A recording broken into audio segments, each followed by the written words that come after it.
webinar. Let's start to let people in if there's people there. We're a little early. All right. Hi, everybody. I'm Tracy Barrett, and I'm here with Cindy Bennett with the Burke Historical Society, and I am extremely excited to have her talk about the Night of Terror suffragettes at the Occoquan Workhouse. So we're just going to wait for folks to jump on board. So grab yourself a glass of wine, glass of water, and a snack, and we'll be getting this thing up and running at 7 o'clock sharp. Hi, Chris and Mary Lipsy. Welcome to the webinar. If you guys have any questions, you can either put it in the Q&A section or the chat as we go forward. We are getting this set up. I'm Tracy Barrett with Century 21 Redwood, and I am also on the Village Drive Village board. We do Masters Monday. They're the ones that started this, and we're excited to have Cindy Bennett with us with the Burke Historical Society, bringing Night of the Occoquan, Night of Terror suffragettes at the Occoquan Workhouse. Lynn, I'm going to mute you. Lynn is one of our real estate agents with Century 21 Redwood and Focus on Nova Real Estate team, and both of us sit on the board at the Village Drive Village here in Fairfax, where we reach out and keep our senior neighbors in their houses longer and serve them to keep them nice, happy, and healthy. We are also streaming live on Facebook. I'm going to go back to my inbox, make sure nobody's trying to hit me up there. And we will be getting rolling here at 7 o'clock sharp. Good evening, Charlene. Good morning, Elizabeth. Good morning, Pam, or good evening, Pam, and good evening, Susan Smith.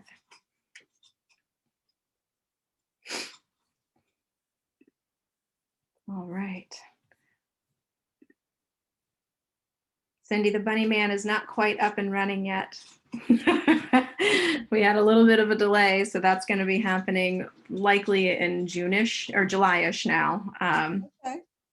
So we're getting there. That's great. Yeah, we're really, really excited.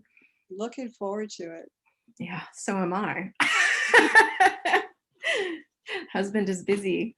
Okay. Hi, Elizabeth Hipful. It's nice to see you. Thanks for joining us this evening. Hi, Elizabeth. As you guys are moving forward here, we're waiting for 7 o'clock to come around. I'm Tracy Barrett with the Century 21 Redwood team and one of the board members at Village Drive Village. Linda Rousas is the other panelist with the sunglasses on. Her future's so bright, she has to wear shades. We encourage everybody to open up the chat feature or the Q&A feature so you can correspond during the talk, but then we'll open it up at the end for active live intervention or interaction rather. And we're going to be starting here in about 4 minutes. Masters Monday was created by the Village Drive Village to help engage seniors in their homes and do everything from change light bulbs to pick up medicines to do social events like this, where we bring in really cool speakers and learn something new once a month. So Cindy, I have a quick question for you. Have you had a chance before the pandemic hit to make it over to the workhouse to see the suffragette museum that they have over there? No, I have not. I've been there before the museum opened. When I was there, used to be another museum, a smaller museum.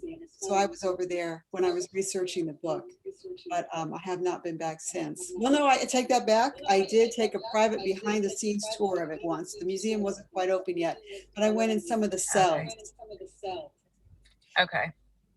Yeah, because I know that it was literally right before the pandemic hit, maybe even just a year or a couple months that they had just opened up that they set up a museum for the suffragettes at the workhouse. And I have not had a chance to make it over there. So I was just, I mean, I want to. Yeah, I do. I just, yeah, wanted to get someone's personal experience from it if they had been able to get there or not. So for any of those of you who are looking for something to do, especially after this intriguing talk that we're going to have, the Lorton Workhouse Museum or the Workhouse Art Museum has a section where they have dedicated it to a museum about the suffragettes.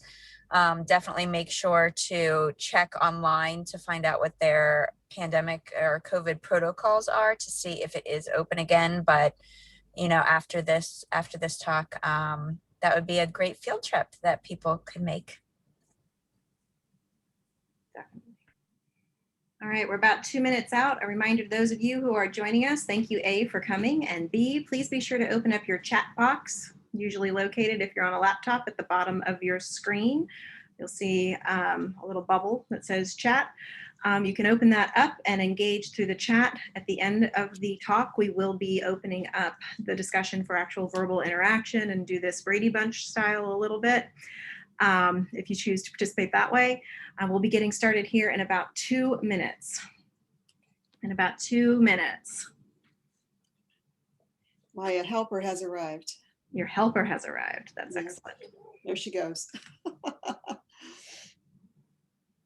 Beautiful. All right, 1 more minute. Don't forget to open your chat. I'll also be monitoring the Q&A just in point. Oh, there you go. Chris and Mary Lipsy says, the Turning Point Memorial has just opened near the Lorton Workhouse Museum, which I think is what Lynn was just talking about too. So yeah, that is on the list to be seen. Yes, that's a memorial that's outside of the museum property that just was dedicated a few weekends ago. Oh, so nice. All right, let's get this started. My name is Tracy Barrett, and I'm with the Century 21 Redwood Focus on Nova Real Estate team. My colleague is Linda Rusas. She's the one with the sunglasses on who is doing this live from her car. Joining us tonight is Cindy Bennett. The significance here is that we are part of the Village Drive Village, which founded the Masters Monday concept, which is once a month we get together and have a fabulous speaker. We engage our neighborhood seniors and assist them living independently in their homes. And what we're going to do tonight is we have Miss Cindy Bennett joining us. I am going to do a slight introduction and we'll get this thing started. She is the author of the book with the story Night of Terror, Suffragists at the Occoquan Workhouse. She is also with the Burke Historical Society. Tonight she's going to be discussing the story and fate of 33 suffragists in prison at the Occoquan Lorton Workhouse in November of 1917. Her biography includes, and that's on another page, so bear with me just 1 second. She is a native of Ohio and earned a BA in political science from the University of Akron and a master's in the same subject from the University of Colorado at Boulder. She and her husband, Andy, raised their 2 children in Fairfax County and consider it to be their home. Until a recent retirement, Cindy served as the executive director of a trade association foundation in Alexandria, and currently she is the treasurer of the Burke Historical Society. Cindy, take it away. Okay, thank you. I'm going to share my screen here and we will get started on the Night of Terror. So okay, can everybody see that? And can everybody hear me? Yes. Okay, great. So as Mary said, this is a chapter in my book, Wicked Fairfax County, which was published by the History Press in October of 2018. The book has 7 chapters, each detailing a incident in Fairfax County history. This is chapter 2. If you're interested in any of the other chapters in the book, I do have talks on some of those chapters. Also, you can get the book at the Fairfax County Library or at the History Press website, or of course from Amazon. But let's get right into the Night of Terror, which was November 14th, 1917, and the plight of those 33 suffragists who were imprisoned in the Occoquan Workhouse. And their crime was blocking the sidewalk in front of the White House. But before we talk about the ladies, just some background on the Occoquan Workhouse, or as it's also known, the Lorton Prison. The workhouse was established in 1910 as a prison for the District of Columbia, and its first name actually was the Occoquan Workhouse, of course named after the nearby Occoquan River. And at first, the people sent to the workhouse were nonviolent offenders who were serving short sentences. The workhouse, and up until the very last day it was open, was actually a working farm. At its peak, it had 1,700 acres under cultivation, and it had a herd of dairy cattle. And the farm workers were the prisoners. In the early 20th century, it was thought that sending these nonviolent offenders off for some fresh air, some good food, and some honest work would rehabilitate them. Well, the workhouse expanded throughout the years to include more restrictive areas to house more serious offenders, and a real penitentiary was built in the 1930s. And the prisoners actually built all these expansions with bricks that were made at the prison property itself. Well, by the late 20th century, housing development had started to overtake this area of Fairfax County, and the prison was seriously overcrowded. So a decision was made to close it. The last prisoners were moved out in 2001, and the prison complex of 3,500 acres was sold to Fairfax County in 2002. In 2008, part of the old property, the old dormitories, was renovated into an arts center. And you can see the photo there on the right, that you can access this off of Route 123 or Ox Road. In there is the Lucy Burns Museum, which we were just talking about a few minutes ago. There are art galleries, there are a variety of classes there, there's a dance studio there, and you can, a theater, and you can rent out parts of it for special events. And in another area off of Silverbrook Road, there is now a housing development that is kind of ironically named Liberty Crest. The old watchtowers and prison walls are still up in that area. And they have apartments, townhomes, and single family homes. And for a couple of years, actually, my son lived in the old prison administration building in one of the apartments, and it was actually very nice. Okay, enough about the prison. Let's go on to our suffragists and discuss how they came to be in the workhouse and suffer through the night of terror. So suffragists under the leadership of Alice Paul and Lucy Burns of the National Women's Party started picketing the White House in January of 1917. They were known as the Silent Sentinels because they stood vigil at the White House gates with their suffragist banners and their sashes Monday through Saturday, regardless of the weather, and they never said a word. So this photo is College Day on the picket line from February 1917. By 1917, 19 states had already extended some form of the vote to women, but the National Women's Party wanted the passage of a constitutional amendment to make sure that all women in the United States would gain and keep the vote. The president in 1917 was Woodrow Wilson, and he voted for women's suffrage in his state of New Jersey in 1915, but that measure failed in New Jersey. 58% of the people or the men there voted against it. But President Wilson had made it clear that he considered women's suffrage to be a state and not a federal issue, and he refused to ask Congress to pass this constitutional amendment that the women wanted. Also, the United States entered World War I early in Woodrow Wilson's second term. That happened on April 7th, 1917. And President Wilson, and actually a lot of people in the United States, felt that the suffragists should stop this campaign during the war. But the National Women's Party felt that they had waited long enough and they refused to stop.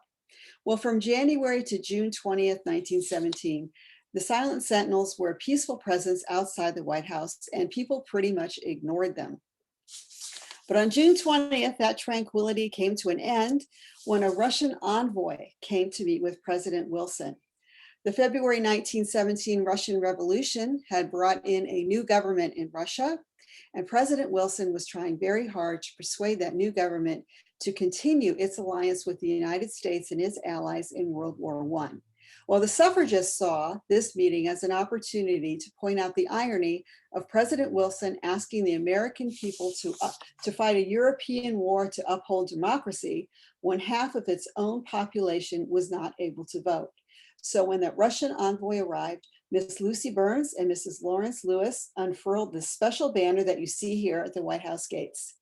And the banner says, President Wilson and envoy Root are deceiving Russia. They say, we are a democracy. Help us win a world war so that democracy may survive. We, the women of America, tell you that America is not a democracy. 20 million American women are denied the right to vote. President Wilson is the chief opponent of their national enfranchisement. Help us make this nation really free. Tell our government that it must liberate its people before it can claim free Russia as an ally. Well, this incident made the front pages of newspapers nationwide, including the DC paper. This is the Washington, DC Evening Star. If you look to the left, you'll see a headline, "Obnoxious banner is torn to shreds. Women's Party makes offensive reference to president, which crowd resents." So according to newspaper accounts, after these two women unfurled their banner, the scene got pretty ugly at the White House gates. A crowd of about 250 people gathered, and they shouted threats at the women and accused them of treason. A man broke out of the crowd. He grabbed the banner and tore it to shreds. And then Miss Burns and Mrs. Lewis, fortunately, were not harmed. They were able to walk away calmly. And a few minutes later, other suffragists came back with other less aggressive banners that read, "We demand democracy and self-government in our own land. And Mr. President, what will you do for women's suffrage?" And these women were left unmolested. Okay, well, President Wilson was absolutely embarrassed by that banner. And a decision was made to just put a stop to these women picketing with banners by arresting them. So Miss Lucy Burns and Miss Catherine Morey were the first two arrested.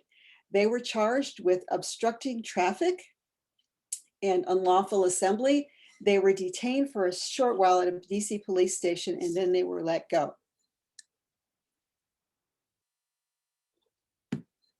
Over the next few days, over 24 women were arrested. This is a photo of another arrest.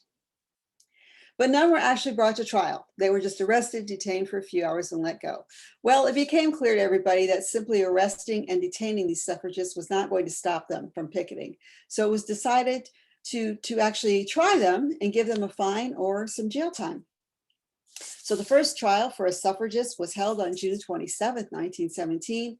And as you can see from the headline here, the women were found guilty.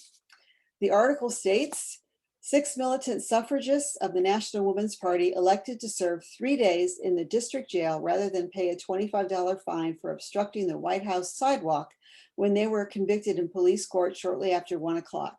The sentence of a $25 fine or 3 days in jail was imposed by Judge Maloney, it was believed, to prevent the suffragists from inaugurating a hunger strike.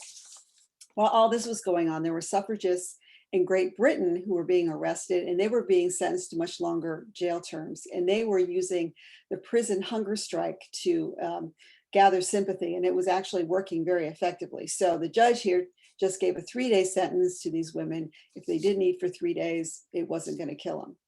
Well, it became pretty clear pretty fast. Those 3-day sentences weren't working either. The women were undeterred, and the arrests, the convictions, and the 3-day jail sentences continued. So finally, the DC judge got tired of this constant parade of women through his courtroom. And on July 17th, 1917, Judge Maloney sentenced a group of 16 suffragists who decided to celebrate Bastille Day by displaying a banner with the French slogan, "Liberty, Equality, and Fraternity." You can see it there in the background. These women were sentenced to pay a $25 fine or serve 60 days, not in the jail in DC, but in the Occoquan Workhouse in Lorton, Virginia. Mrs. Ann Martin spoke for the group of 16. She told the judge, "We refuse to pay the fine because we're not guilty and we're prepared to serve the sentence." Well, the 60-day sentence in the workhouse didn't deter anybody either. In response to this, the National Women's Party announced that they were going to have 36 picketers, one of the largest groups ever, at the White House on the very next Saturday, July 21st. Well, after these 16 suffragist picketers were sent to the workhouse, newspapers nationwide ran stories on the poor conditions these imprisoned women were enduring. These 16 suffragists were from some of America's finest families, and it shocked a lot of people that they were being bunked with and treated like the lowest class of criminal. The suffragists were held in the women's section of the workhouse, and their fellow prisoners were mostly serving short sentences for prostitution or disorderly conduct or drunkenness. All female prisoners, including the suffragists, were given work duty in the laundry, the sewing room, or the garden. Like all other women prisoners, the suffragists were required to turn over their clothing and jewelry to the prison authorities, and they were forced to wear drab gray prison dresses. The workhouse menu of plain food, which included fried hominy for breakfast and beef and cabbage for lunch, was widely published in all these newspapers. The suffragists were given bunks in a common room. You could kind of see that room there in that building there in the center. It was a big dormitory with a lot of bunks lined up, but strategically, a non-suffragist prisoner was placed between each of the suffragists in the room so that they could not easily communicate with each other. Well, the outrage over this was so bad that, as you can see here from the front page of the July 22nd, 1917 New York Sun, President Wilson actually pardoned those 16 suffragists after 3 days, and they were released.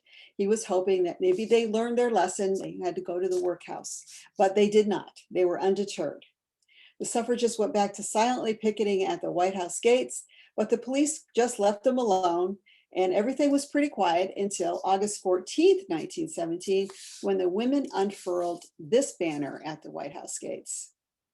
And you have to remember that at this point in time, the United States was in World War I, fighting the German Kaiser, Kaiser Wilhelm. So this banner is really just a pointed jab at President Wilson. Again, this enraged the crowd. Bystanders tore down that banner, and there was a general riot. This time, the women were chased back to National Women's Party headquarters. This is a photo of it from 1917. It's across the street from the White House. And later that evening, somebody actually fired a pistol at this building. The bullet went through a second floor window and nobody was hurt. And the suffragists just kept on picketing. Well, President Wilson here was actually absolutely furious about that Kaiser Wilson banner. And he decided that this really just needed to stop.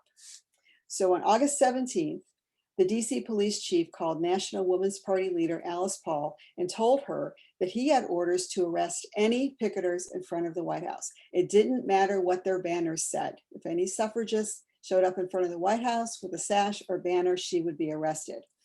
Alice Paul told him that the picketers were not going to stop.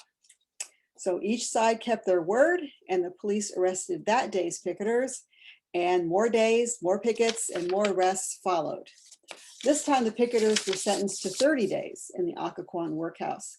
And again, the DC judge, just tired of seeing all these women parade through his courtroom, finally started telling the arrested suffragists that they could go free if they would just promise to stop picketing. But nobody took him up on the offer. So again, we have lots of suffragists serving time in the workhouse, and the newspapers nationwide are reporting on the harsh conditions there. A workhouse night guard, who claimed she was fired for being friendly with the imprisoned suffragist, gave a horrifying account to the Alexandria Gazette.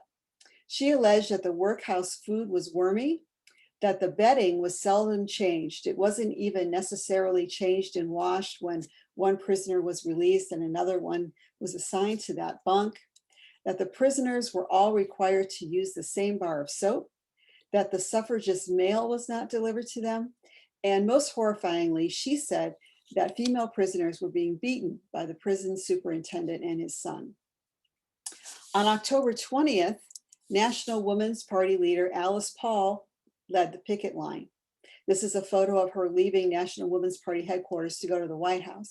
And I don't know if you can read her banner very well, but it says, "The time has come to conquer or submit. For us, there is but one choice. We have made it." So they are determined to keep going. Well, Alice Paul, of course, was arrested, and she was sentenced to serve 7 months in the regular jail in DC, not the Occoquan Workhouse. The authorities wanted to keep her away from the main body of the arrested suffragists since she was their leader. Well, after 2 weeks of dreadful treatment in the DC jail, the thing that the government had been trying to avoid happened. Alice Paul and another jail suffragist went on a hunger strike. This is the DC Evening Star from November 9th, 1917. So the DC authorities and President Wilson are already facing nationwide criticism for the treatment of these women, and now they're worried about the fallout if any of them should die. So they force-fed Alice Paul and Rose Winslow with a tube down the nose. Other suffragists imprisoned in the DC jail and in the Occoquan Workhouse started with hunger strikes of their own, and the women did not stop picketing. And now we come to the peak of the suffragist mistreatment, November 14th, 1917, also known as the Night of Terror. On the afternoon of November 14th, 33 picketers, including the other National Woman's Party leader, Lucy Burns, were arrested and sentenced to serve time in the Occoquan Workhouse. The shortest sentence handed out was 6 days, and the longest was 6 months. The youngest suffragist sentenced on November 14th was the appropriately named Miss Matilda Young. You can see her there on the left. She was only 19. And the oldest was Mrs. Mary Nolan. There on the right, she was 73, and she was the one who got the 6-day sentence because of her age. And we know a lot about the Night of Terror because of this woman, Doris Stevens. She was part of that group of 33, and she later wrote a book called Jailed for Freedom. And Doris Stevens wrote that when the 33 suffragists arrived at Occoquan, they were ushered into an office. The group's spokeswoman, Mrs. Lewis, asked to speak to the prison superintendent, Mr. Whitaker, when he burst into the room with a crowd of other men. Mrs. Lewis drew herself up and told Whitaker that the women demanded to be treated as political prisoners. And under international law, if you're a political prisoner, meaning you are jailed for your beliefs and not breaking the law or any crime, you should be able to keep your clothing and not be assigned work duty, etc. Well, Whitaker just yelled at her to shut up, and he ordered his men to grab the women. All of the women were dragged to a nearby building that held stone punishment cells. The cells were really dark and dirty. There was one small window up by the ceiling that let in just a little bit of light. The only furniture in the cells was an iron bed and a thin straw mattress, and each cell had an open toilet. The guards twisted suffragist Dorothy Day's arms over her head and picked her up and slammed her down on an iron bed, yelling at her, "You're a suffragist. My mother ain't no suffragist." Mrs. Nolan, back to her, and Mrs. Kozu, and I cannot find a photo of Mrs. Kozu, but they were placed in the same cell. Mrs. Nolan was pushed through the door and onto an iron bed, and Mrs. Kozu was pushed into the wall. After a few minutes, Mrs. Dora Lewis, you can see her here, she was thrown into the cell with them. Unfortunately, she hit her head on the iron bed and was motionless. The other 2 women yelled for help, but sadly for them, Superintendent Whitaker answered their call. He refused to even look at Mrs. Lewis, and he threatened to put a brace and a bit in the mouths of the other 2 ladies if they spoke again. Well, fortunately, Mrs. Lewis did come around, but Mrs. Kozu had a heart attack in the night. Her condition got worse. The women called for help, but no one came. The next morning, Mrs. Nolan, here on the right, was taken to see the prison superintendent, and he asked her if she would be willing to put on the prison clothing and go to work, and she refused. I have to tell you, I think Mary Nolan sounds like a real spitfire to me. She was 73 years old, and she just wasn't taking anything from anybody anymore. But anyway, the superintendent ordered Mrs. Nolan to see the prison doctor, and he recorded that there was a large bruise on her ankle. That was probably from the rough treatment the day before. Mrs. Nolan later said she wasn't offered any food for her first day and a half in the workhouse. Seems that they were trying to get these women really hungry.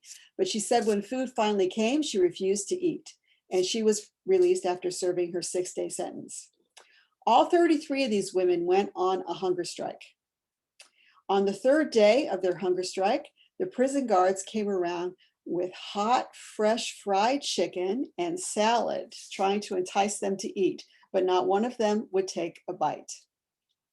So after a week of this, the workhouse superintendent, worried about how dead suffragists are going to affect his career, ordered the women to be force-fed, and he ordered the 2 leaders, Lucy Burns and Dora Lewis, to be transferred to the DC jail. He hoped that having these 2 women transferred out would weaken the resolve of the rest of the women at the workhouse, but it didn't. Their hunger strike continued. So while all this is going on, a National Woman's Party lawyer and relatives of some of the women tried to come to visit them and tried to send them food and other items, but they were denied. Everything was denied. On November 18th, the US government actually ordered a contingent of US Marines to surround the workhouse to prevent the suffragists from passing any information out about what was going on in there and to prevent anyone from sneaking in to see them. And so this is the Washington Times from November 18th. reporting on the Marines that were sent to surround the workhouse. Well, President Wilson here just was kind of he didn't know what to do. Okay, he's facing heavy criticism from a significant portion of the public for jailing these women, and now they're on a hunger strike. If any of them died, they were going to be held to pay, but he really wanted them to stop. On November 23rd, the 26 suffragists who were still serving time were brought into the federal courtroom in Alexandria, Virginia, and their attorney, Dudley Field Malone, the husband of Doris Stevens, had filed a writ of habeas corpus to try and get them released. The women were all kind of pale and weak. Some of them actually didn't have the strength to stand up. They ended up lying across the court benches. And of course, the press was there, and all of this was reported in newspapers across the United States. Well, the judge ruled that incarcerating the women in the Occoquan Workhouse by an oral order alone was illegal and ordered their transfer to the DC jail. I don't quite understand that legal maneuver. I know that Mr. Malone was trying to get them released. The judge refused to do that, but he did say they had to go to the DC jail and leave the workhouse. The judge refused Mr. Malone's request to investigate the brutal treatment of the women in the workhouse because he said that was not relevant to the writ of habeas corpus. So as it ended up, all 26 of these women were transferred into the custody of Mr. Malone until their transfer to the DC jail could be arranged. And this is the DC jail at that period of time. So the suffragists ended up having one free night, and they spent that at National Women's Party headquarters, sipping hot milk. The very next morning, they reported to the DC prison and they resumed their hunger strike. Okay, well, President Wilson was not willing to force feed such a large group of people, and he was really starting to worry that somebody was going to die. So he ordered all the suffragists to be released on November 27th and 28th. And probably the person that was happiest about this was the warden of the DC jail, Mr. Zinkin.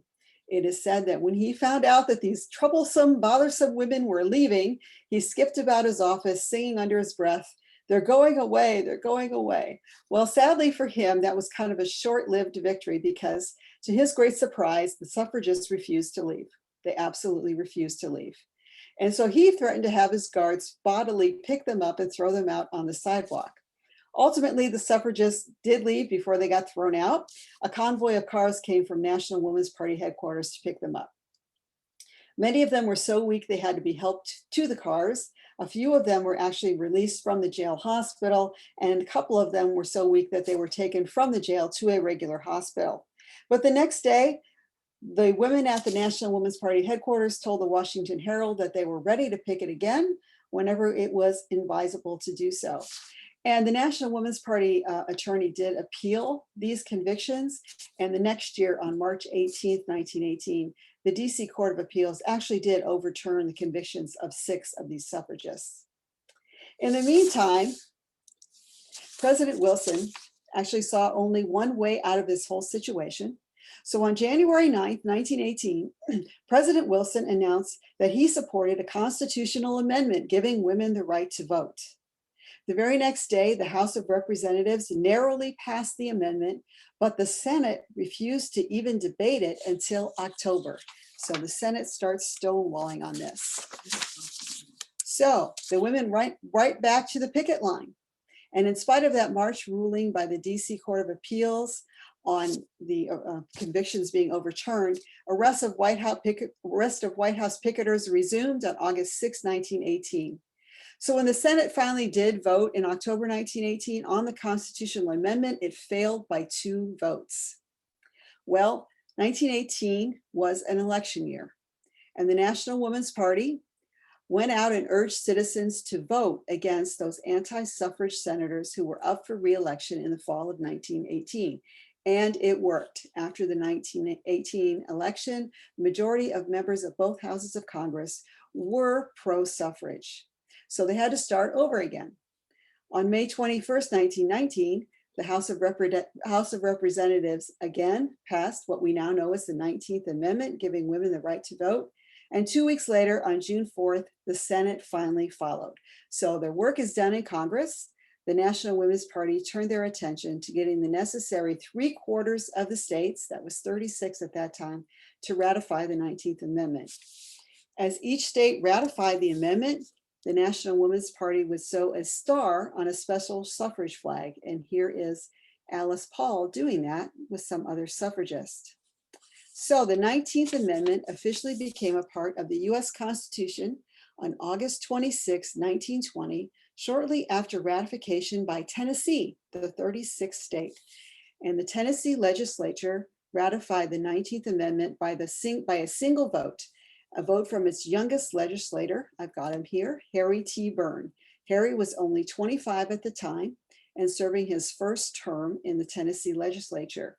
Harry had initially come out against the 19th, he had initially come out for the 19th Amendment, but his political mentor and people in his district persuaded him to change his mind. And so he changed his vote and he said he was going to vote against it. However, Harry's mother had made him promise that if it came down to one vote, he would change his position and he would vote for the 19th Amendment, which is what he did at the very last minute. Of course, not everybody in Tennessee was happy with Harry's decision, but he explained it by this famous quote here. "I knew that a mother's advice is always safest for a boy to follow, and my mother wanted me to vote for ratification." Harry went on to have a distinguished career in Tennessee politics. He was reelected to the Tennessee House after this incident. A lot of women in his district who now had the right to vote voted for him. And then he was later elected to the Tennessee State Senate. So the 19th Amendment was ratified and women were granted the right to vote on August 26, 1920. And here is the Washington Times proclaiming that. So I'm going to stop sharing my screen and see if anybody has any questions. Hang on just a second here. I will monitor the chat, but I'm also going to allow everybody to just flat out participate. You'll start to see the allow to talk happen as we scroll across everyone. So hang on just a second. You might see chat talks come up as well, Cindy. Okay, I've got the chat up. Great.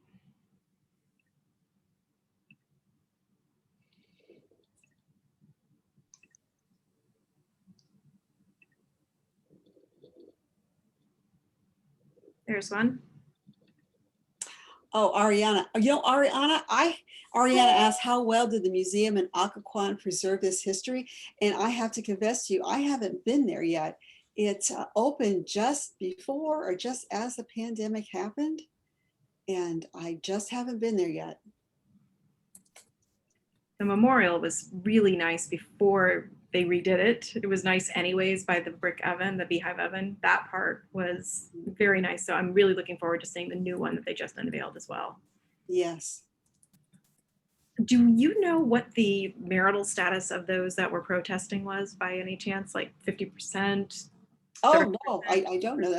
That's an interesting question. I don't know that statistic now. I would love to know that ratio. There were a lot of men who were for women's suffrage. Right. Yeah. So I'm just curious in that regard. It was awesome. Definitely worth the visit. The memorial will be taken over this month by Nova Parks. Most women were married. There we go. Okay, thank you, Lynn. Thank you, Lynn. There we go. Did their husbands ever join them on the line, Lynn? Do you know that? I don't hear about that part. Yes, and in the parades. In the parades. Yes. Yeah, they were there. Mrs. Robert Walker's husband was a big advocate. And just for those that are listening, what's your background? I would love to know all of that too, like as far as knowing all of this. Oh, I reenact a suffragist named Mrs. Robert Walker. I have done that for the last going on 12 years. I've performed her about 125 times, and I've been extremely involved with the Turning Point Memorial since its very inception. In fact, Mrs. Robert Walker had her debut back in July of 2008. Was it 2008, 2010? 2008. To a crowd of about 100 people. And I thought I would only perform her once. because a speaker that was supposed to be the speaker for the day had to bow out at the last minute. So I was asked at the last minute to just pretend I was a suffragist. Well, you don't do that in Washington, D.C. You do research and you find out who was involved and who was arrested. And so on July 14th, I, as Mrs. Robert Walker, we were arrested in front of the White House. We were not sentenced until July 17th. So that was a little change in the notes I was taking. But no, we were arrested on Bastille Day, which was really a significant reality for Mrs. Robert Walker. She loved France.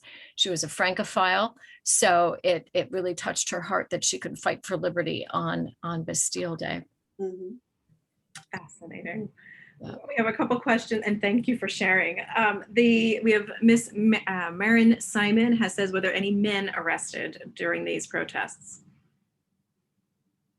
Not that I'm aware of. What do you think, Lynn? Do you know that were any men? I am not aware of any.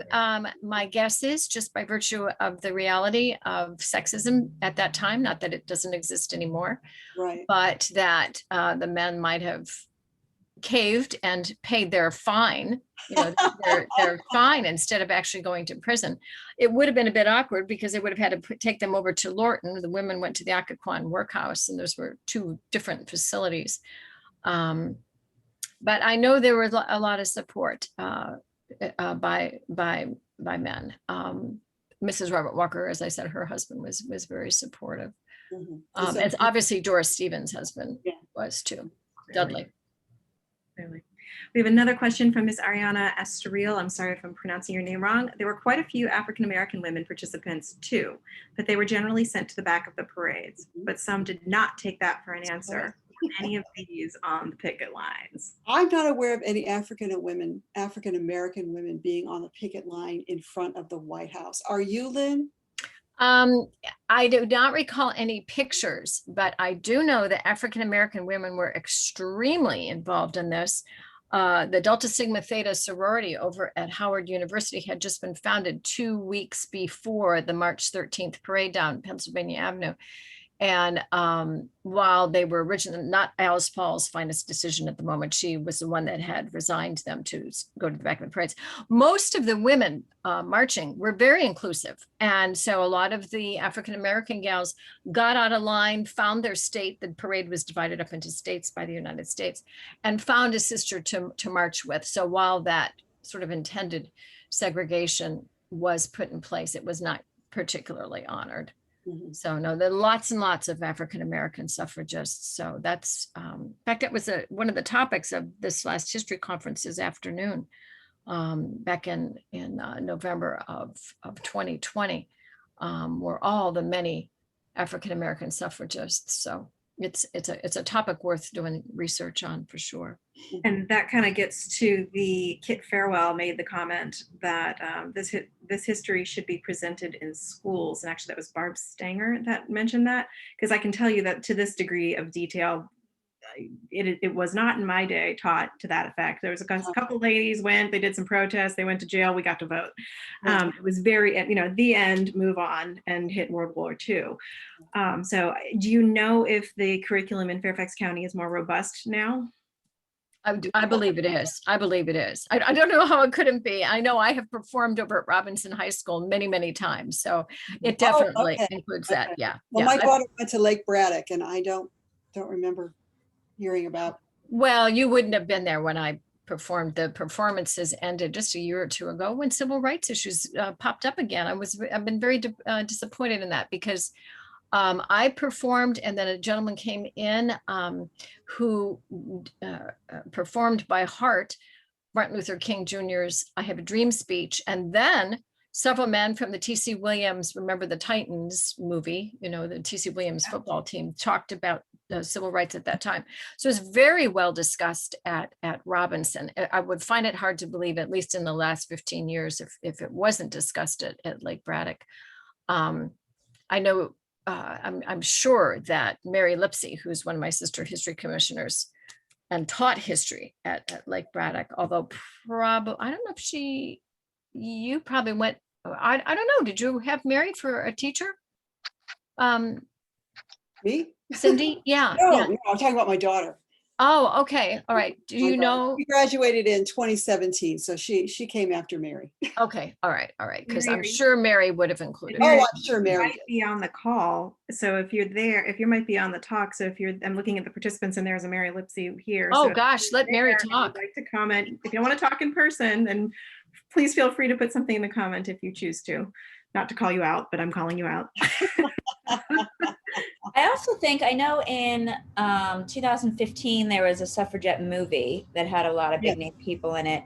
But then even Oh, before Swank. that, I want to say it was with the woman who did, I can't think of the actress's name, but there was one, I want to say it was late 90s or early 2000s. There was Iron-Jawed Iron-Jawed Angels. Angels. Yeah. Iron-Jawed Angels and Hilary Swank was the Yes, yes. actress. And I want to say, I think when that came out, probably like everything just got a lot more attention, Sure. you know, in schools and everything with that. I do remember that happening. Harry Mary- Burke was Mary even in that Simon, she's movie. got her hand up and she Hi. also said that she can speak to what's taught in FCPS. So go for it. Yeah, I teach fourth grade at Navy Elementary, and we actually just did our 20th Century Virginia unit because in fourth grade, the curriculum is Virginia Studies. I will tell you that there are several lessons written by the county about women's suffrage, and just so that you know, I was recently at Occoquan with my family to go visit the new memorial, and I took pictures and of the memorial and the brick where they made the bricks. And I've been to the Lorton Workhouse many times, and I showed the virtual tour to my students, and we talked about the Night of Terror. And actually, a couple of my students said they went and visited the museum with their Girl Scout troops. So just so you all know, it is being taught. I can't guarantee that every teacher, you know, in fourth grade is teaching it, but because I think there's such a connection, it's such a neat opportunity for the kids in this area to go and see right down the road where history was made. Just so you know, there are teachers that are teaching about women's suffrage even as young as elementary school. Good to know. Right. Excellent. And thank you for speaking up and telling us that. That's excellent. I'm trying to think, is anyone aware of any family members of the suffragists living in our area? I am not. Yes, actually. Yes, okay. There was a man, you know, the lady that carried the banner at the front of the parades. Inez Mulholland. Her son lived here in the Washington, D.C. area for a while. In fact, I did some executive coaching with him some years ago. And a very lovely man. And that was really one of his passions, was to keep the story that his mother had told alive. She had us unmute. Yes. I got it. She was kind of a tragic figure. She died young on the campaign trail, basically, for women's Yeah, suffrage. 1916. Oh no. Hey, Margaret, did you and Dan have something? Did you guys want to add in? No. Okay, I'll mute you then. Sorry. So they were on the campaign trail, and what do you know what she succumbed to when she died on the trail? She had Pernicious anemia. yeah. Pernicious anemia. She had been on the speaker tour in California, and she also was the first woman who was, I believe, laid to rest in the Capitol Rotunda. Interesting. See, these are the things. Okay, well, here we go. Kit Farwell again. We have, glad the suffragettes story is being taught now. I wasn't sure when I went to school in Oklahoma where the Tulsa Massacre was not taught either. Not a surprise. Yeah, I think there's a lot that is not taught. Well, with that being said, thanks to Cindy, we have one, and then we already had one. This is Wicked Fairfax. This is her book. It is Wicked Fairfax, where you can know the dark side of Fairfax County. It is published by the History Press. I will be emailing a follow-up email to this just so that you have a link to the Burke Historical Society as well as her website if you'd like to order yourself a book and check it out. She goes through several different things. This is just one of how many chapters? 7 chapters. Yeah, 7 total chapters that you can explore Fairfax County. We hope to have you come back and do another talk about something else later on. We are taking a break with Masters Monday for July, since the first Monday is basically the July 4th weekend, and frankly, I'd like a day off. So we're going to take a break from Masters Monday in July, but we'll be back in August, and we have now booked it all the way out through December. We'll be posting that up on our website soon within the next few weeks here as we start to get biographies and pictures in from our various speakers, but it seems like a jam-packed schedule. So mark your calendars for the first Mondays starting in August through the end of the year. This is through the Village Drive Village here in Fairfax. If you'd like more information about that, you can do the villagedrivevillage.org. We have multiple members here on the call with us today, so I hope you enjoyed it. I'm Tracy Barrett with Century 21 Redwood, Linda Nerusis with Century 21 Redwood, and Cindy Bennett. Thank you so much for your Wicked Fairfax book. Y'all have a great night. That's it. Oh, thank you very much, everybody. Really appreciate it. Yes, thank you, Cindy. It was fascinating. Thank Yes, you. it is. Indeed. Yep, we're getting lots of thanks in the chats. Have a great evening, everyone. You're welcome. You're welcome. And I'm going to go ahead and end it. Okay. Thank you. Thanks I'll see again. you at the brewery, yes? Yes, hopefully we can get that open in July. And then we can have your husband come by in costume. Yay. Okay, excellent. Okay. Bye-bye. Thanks. Take care.